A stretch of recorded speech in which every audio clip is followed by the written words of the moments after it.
सजन सीमा पर जाके देश के लाज बचाया।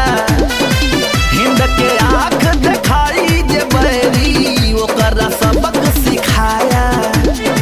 जाए सजन सीमा पर जाके देश के लाज बचाया। हिंद के आंख दिखाई जे बैरी ओकरा सबक सिखाया। कदम पीछे न हटाया, तू अपन फर्ज निभाया। भले ही घर जनी आया, होली सरहद पर मनाया।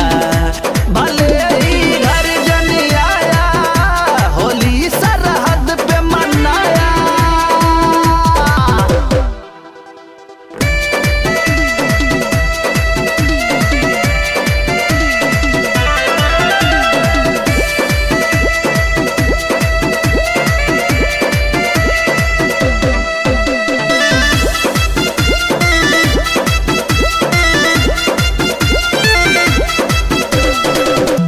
सिंदूर है मांग का मेरे देश को तुम पर नाज है। तू श्रृंगार मेरे यौवन की, तू भारत की ताज है।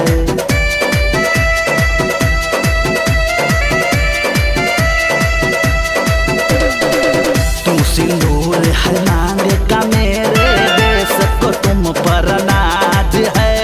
तू श्रृंगार मेरे की, तू भारत की ताज है। तेज लहू के सीमा पर दुश्मन के दिल दहला दे। जनमना कोई बैरी जो मेरे हिंद का ध्वजा झुका दे।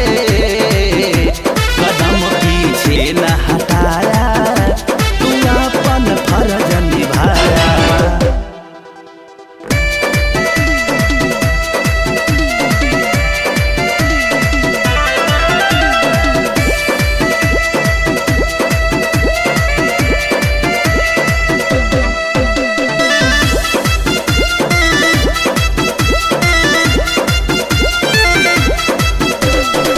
शेर का बच्चा है कहीं अच्छा, ना ही किसी से कम है।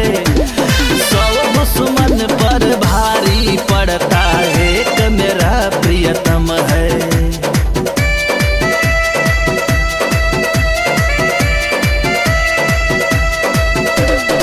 शेर का बच्चा है कहीं अच्छा, ना ही किसी से कम है। 100 दुश्मन पर भारी पड़ता, एक मेरा प्रियतम है।